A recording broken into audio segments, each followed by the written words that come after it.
Hello दोस्तों, नमस्कार। आप सभी का स्वागत करता हूं आपके अपने YouTube channel target teacher exam study पे। तो दोस्तों, आज इस वीडियो में बात करेंगे शिक्षण से संबंधित महत्वपूर्ण प्रश्न। तो दोस्तों, इससे पहले वीडियो शुरू करते हैं, आपसे रिक्वेस्ट करना चाहूँगा, दोस्तों अभी तक आपने चैनल को सब्सक्राइब नहीं किया है तो प्लीज़ सब्सक्राइब करिए, साथ में बेल आइकन को प्रेस करिए। और दोस्तों, ऐसी वीडियो या इंपॉर्टेंट्स वीडियो नोट्स प्राप्त करने के लिए क्या करिए, हमारे टेलीग्राम चैनल से जुड़िए। डिस्क्रिप्शन बॉक्स में उसकी लिंक आपको मिल जाएगी। तो चलिए दोस्तों, वीडियो शुरू करते हैं। तो दोस्तों, आज बात करेंगे शिक्षण क्या है। दोस्तों, शिक्षण अंग्रेजी शब्द टीचिंग से मिलकर बना है, जिसका अर्थ होता है सीखना। शिक्षण क्रियागामी सामाजिक प्रक्रिया है, जिसमें क्या होता है दोस्तों, जिसमें होता है छात्र छात्र और पाठ्यक्रम और अध्यापक दोनों तीनों दोस्तों क्या करते हैं, मिलकर एक सहगामी प्रक्रिया को सामाजिक प्रक्रिया से के माध्यम से सीखते हैं। तो दोस्तों, अब बात करेंगे शिक्षण। पहला पॉइंट है, इम्पोर्टेंट पॉइंट है दोस्तों सारे। शिक्षण क्या है? एक सामाजिक पारस्परिक प्रभाव होता है। दोस्तों, ये परिभाषा दी है। शिक्षण एक प्रकार का पारस्परिक प्रभाव है, जिसका उद्देश्य दूसरे व्यक्तियों के व्यवहारों में वांछित परिवर्तन लाना। ये परिभाषा दी है गेज महोदय ने। ये परिभाषा गेज ने दी है। तो दोस्तों, अब बात करते हैं शिक्षण का अर्थ क्या होता है। तो जैसा दोस्तों बताया अभी आपको, शिक्षण का अर्थ होता है सीखने में क्या करना, वृद्धि करना। तो दोस्तों, अब बात करेंगे, नेक्स्ट पॉइंट है शिक्षण के तत्व कौन कौन से होते हैं। तो शिक्षण के तत्व तीन तत्व होते हैं: कक्षा यानी क्लास, विद्यालय और समाज। ये शिक्षण के तत्व होते हैं।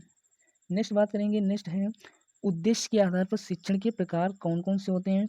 तो दोस्तों, यहाँ से आपको क्वेश्चन ऐसे पूछा जा सकता है आपके परीक्षा सुपर टेट में, या आपके डीएलएड, या कहने का मतलब यूपी टेट में ऐसे पूछा जा सकता है कि उद्देश्य के आधार पर शिक्षण कितने प्रकार का होता है।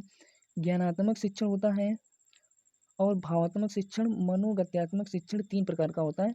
ऑप्शन तो यहाँ से आपको तीनों ऑप्शन दिए होंगे, और एक दिया होगा कि इनमें से कोई नहीं या उपयुक्त सभी। तो ये तीन प्रकार के पूछे जा सकता है, यहाँ से क्वेश्चन एक बन सकता है।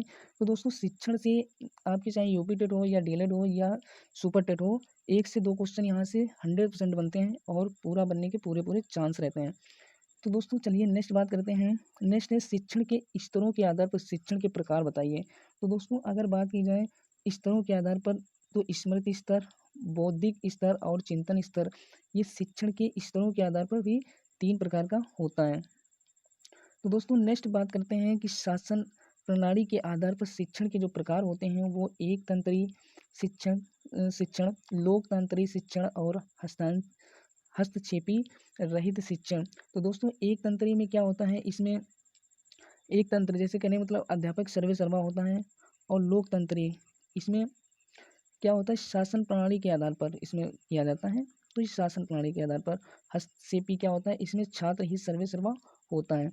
तो चलिए दोस्तों, अब बात करते हैं, नेक्स्ट पॉइंट है हमारा, नेक्स्ट पॉइंट है शिक्षण व्यवस्था के आधार पर शिक्षण के प्रकार होते हैं। तो दोस्तों, शिक्षण व्यवस्था के आधार पर शिक्षण के प्रकार होते हैं। कितने प्रकार के होते हैं? तीन प्रकार के, चार प्रकार के, पांच प्रकार के, छह प्रकार के, ऐसे आपका क्वेश्चन पूछा जा सकता है। तो ये होते हैं तीन प्रकार के: औपचारिक शिक्षण, अनौपचारिक शिक्षण, और तीसरा है औपचारिकतर शिक्षण। तो दोस्तों, बात करते हैं अगर औपचारिक शिक्षण, तो औपचारिक शिक्षण क्या होता है, इसमें एक सीमित नियम कायदे के, जैसे एक हमारा विद्यालय का शिक्षण जो होता है, विद्यालय में एक नियम कायदे से बंधा हुआ है, तो इसको दोस्तों संकुचित शिक्षण भी कह सकते हैं। तो इसे औपचारिक शिक्षण कहते हैं। अनौपचारिक शिक्षण में कोई सीखने का टाइम निर्धारित नहीं होता है, तो ये अनौपचारिक शिक्षण होता है। औपचारिकतर शिक्षण में क्या होता है, जिसमें कहने मतलब आपको देखा होगा दोस्तों कि घर बैठ कर दोस्तों शिक्षण ग्रहण किया जाता है। तो इसमें इग्नू कह सकते हैं, आप सबसे ज़्यादा अच्छा उदाहरण लें तो इग्नू के माध्यम से यह शिक्षा ग्रहण की जाती है। नेक्स्ट अगर दोस्तों बात करते हैं शिक्षण की अवस्थाएं, तो दोस्तों पूर्व क्रियावस्था, अंतः क्रियावस्था और उत्तर क्रियावस्था, ये शिक्षण की तीन महत्वपूर्ण अवस्थाएं होती हैं। तो चलिए दोस्तों, अब बात करते हैं कि एक एक करके देखते हैं कि पूर्व क्रियावस्था क्या होती है। तो दोस्तों, पूर्व क्रियावस्था होती है कक्षा में जाने से पूर्व की गई क्रिया, ये पूर्व क्रियावस्था कहलाती है। तो दोस्तों, नेक्स्ट बात करेंगे अंतः क्रियावस्था क्या होती है। अंतः क्रियावस्था होती है कक्षा में जाने के बाद की गई क्रिया। जो कक्षा में अध्यापक जाता है उसके बाद में जो क्रियाकलाप करता है, वो कक्षा में जो अंतः क्रिया अवस्था कहलाती है। तो दोस्तों, अब है नेक्स्ट है उत्तर क्रियावस्था क्या होती है। सीखे गए कार्य का शिक्षक द्वारा मूल्यांकन करना, क्या कहलाता है? उत्तर क्रिया अवस्था कहलाता है। दोस्तों नेक्स्ट बात करेंगे शिक्षण की विधियाँ दोस्तों हमारे शिक्षण में क्यों अपनाई जाती हैं। तो इम्पोर्टेंट पॉइंट है, अच्छा है। वे दोस्तों शिक्षण विधियाँ क्या होती हैं, ये शिक्षण को रुचिकर एवं प्रभावशाली बना देती हैं, या बनाने का दोस्तों क्या है, तरीका है। तो दोस्तों वीडियो कैसा लग रहा है? दोस्तों आपको वीडियो अच्छा लग रहा है तो दोस्तों वीडियो PDF टाइप करके इतनी मेहनत करके दोस्तों वीडियो आपके लिए लेके आए हैं। तो दोस्तों आपको आपका फ़र्ज़ बनता है कि वीडियो को लाइक, चैनल को सब्सक्राइब और शेयर करिएगा। तो चलिए दोस्तों नेक्स्ट क्वेश्चन की बात करते हैं। नेक्स्ट पॉइंट है शिक्षण की विधियाँ हैं। दोस्तों शिक्षण की कितनी विधियाँ हैं? ये हमारा प्रश्न ऐसे भी पूछा जाता है कि निम्न में से कौन सी शिक्षण की विधि नहीं है। तो ये ऐसा एक क्वेश्चन पेपर में कई बार पूछा जा चुका है और बनता भी रहता है। तो ऑप्शन वहाँ से आपके 3 उठा लिए जाएंगे और एक दिया होगा कि एक कोई और दे देगा। तो वहाँ पे आपको जानना है कि ये शिक्षण की विधियाँ होती हैं। तो दोस्तों मुख्यतः शिक्षण की 8 विधियाँ होती हैं। नंबर एक है व्याख्या विधि। इसमें दोस्तों क्या होता है, व्याख्या करके शिक्षण विधि को कहने का मतलब दोस्तों समझाया जाता है। ये व्याख्या विधि अधिकतर बड़े क्लासों में या उच्चतर क्लासों में अपनाने की एक अच्छी, जिससे शिक्षण प्रक्रिया संपन्न हो जाती है। नेक्स्ट दोस्तों अगर बात करते हैं तो स्पष्टीकरण विधि। इसमें स्पष्टीकरण विधि के द्वारा विषय वस्तु के द्वारा शिक्षण को प्रभावी रूप से संपन्न किया जाता है। विवरण विधि किसी दोस्तों घटना वृत्तांत के माध्यम से किसी विषय वस्तु को समझाना। वर्णन विधि। नेक्स्ट है कहानी कथन विधि। कहानी कथन के विधि दोस्तों बच्चों में, ये हमारे प्राथमिक विद्यालयों में जो कक्षाएं हैं इनमें अपनाने से बच्चे में क्या होती है, कल्पना शक्ति का विकास होता है। चिंतन एवं कल्पना शक्ति का विकास होता है। ये मुख्यतः जो प्रारंभिक स्तर जो बच्चे होते हैं इनके लिए उपयोगी होती है। नंबर 6 है निरीक्षण अध्ययन विधि।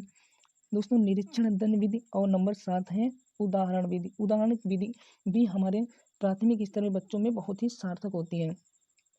नेक्स्ट नंबर 8 है प्रत्युत्तर विधि। दोस्तों नेक्स्ट क्वेश्चन है, हमारा प्रश्न पॉइंट है कि व्याख्या विधि है। दोस्तों व्याख्या विधि क्या है, कठिन अंशों को सरल बनाना, ये हमारी व्याख्या विधि होती है।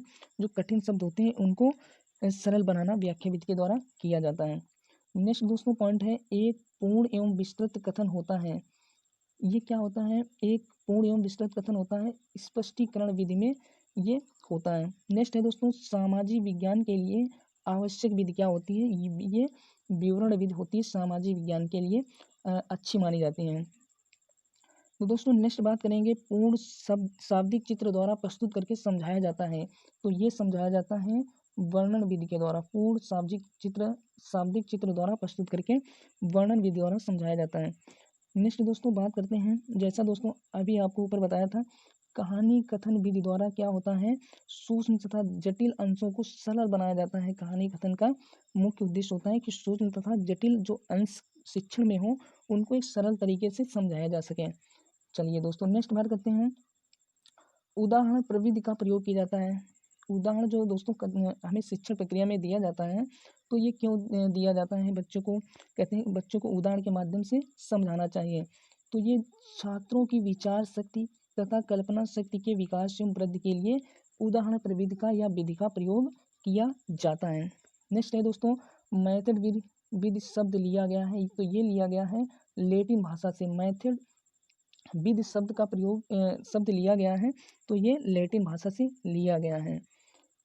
नेक्स्ट है दोस्तों प्रदर्शन विधि की विशेषता क्या होती है। तो ये प्रदर्शन विधि की विशेषता होती है शिक्षक और छात्र दोनों सक्रिय रहते हैं। जैसे दोस्तों प्रयोगशाला विधि या प्रदर्शन विधि जो किया जाता है, इसमें क्या होता है, शिक्षक जो हमें बच्चों को सिखा रहा है या प्रयोग करा रहा है, और जो बच्चा क्या होता है, बालक जो सीख रहा है या कर रहा है, तो उसमें क्या होता है, दोनों सक्रिय होकर सीखते हैं। तो दोस्तों नेक्स्ट बात करेंगे प्रयोग विधि उपयोगी होता है किसमें, तो ये होती है प्राथमिक में। इम्पोर्टेंट है दोस्तों, पॉइंट पूछा जा सकता है कि प्रदर्शन विधि किन बच्चों के लिए उपयोगी होती है, प्राथमिक बच्चों में, उच्च प्राथमिक। तो दोस्तों ऐसे दोनों या इनमें से कोई नहीं, ऐसे दोस्तों आपके यहाँ क्वेश्चन बन सकते हैं। तो नेक्स्ट बात करेंगे शिक्षण कौशल की विशेषता है।